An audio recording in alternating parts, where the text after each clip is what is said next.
Wedding মানে তোমাদের জন্য ছোট্ট একটা ওয়েডিং ব্লগ তো বানাতেই হবে আমার। সো আসসালামু আলাইকুম সবাইকে, সবার কী অবস্থা? আজকে রেডি হয়ে চলে যাচ্ছি আমার হাজব্যান্ডের ফ্রেন্ডের বউভাতে। তো গত ব্লগে অবশ্যই দেখিয়েছি আর রেডি হয়ে চলে আসছি আমার হাজব্যান্ড, সে হচ্ছে আমার ভাগ্নি। গত ব্লগে তোমরা সবাই দেখেছো, তো আমাদেরকে কেমন লাগতেছে একটু সবাই কমেন্ট করবা।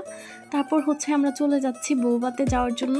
আর তেমন একটা দূরে ছিল না, অনুষ্ঠানটা হচ্ছে কাছেই ছিল, আমাদের বাসার কাছেই, হেঁটেই যাওয়া যাচ্ছিল। আর তারপর হচ্ছে তোমাদের ভাইয়ের সাথে একটু ক্লিপ নিচ্ছিলাম, ও ভিডিও করে দিচ্ছিল। বিয়ে বাড়িতে আসলে ননস্টপ আড্ডা, সবার সাথে দেখা, এই জিনিসটা আমার কাছে অনেক বেশি ভালো লাগে। তারপর দেখতেছিলাম যে ওই জায়গায় সবাই যা ছবি তুলতেছে, ভিডিও করতেছে, তারপর আমিও চলে গেলাম ছবি তুলতে। আর ও হচ্ছে আমার ছোট্ট একটা ভাগ্নে, অনেক কিউট। হচ্ছে আমার হাজবেন্ডের ফ্রেন্ডরা সবাই খেতে বসে গেছে। এই যে বিয়ে বাড়ির খাবার, এটা কোনোভাবেই মিস করা যায় না, তার জন্যই আসলে ওয়েডিং অ্যাটেন্ড করা। বিয়ে বাড়ির খাবার বলে কথা, মজা তো লাগবে, আসলে টেস্ট অসাধারণ ছিল। আর এদিক দিয়ে আমরা আমাদের ফুল ফ্যামিলি এক টেবিলের মধ্যে বসছি, অনেক বেশি ভালো লাগতেছে। আর এদিক দিয়ে আমার হাজবেন্ডের ছোট ভাই খাবার সার্ভ করে দিচ্ছিল। খাওয়া দাওয়া শেষ, আর আমি অলওয়েজ আমার লাস্ট বাইট আমার হাজবেন্ডকে দিই, নয়তো ওর থেকে আমি খাই। এই জিনিসটা আমার কাছে অনেক ভালো লাগে।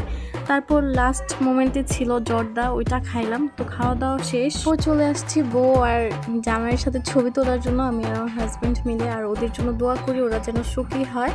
তো আমাদের আজকের ভিডিও ছিল এই পর্যন্ত। সবাই ভালো থাকবেন, সুস্থ থাকবেন, আল্লাহ হাফেজ।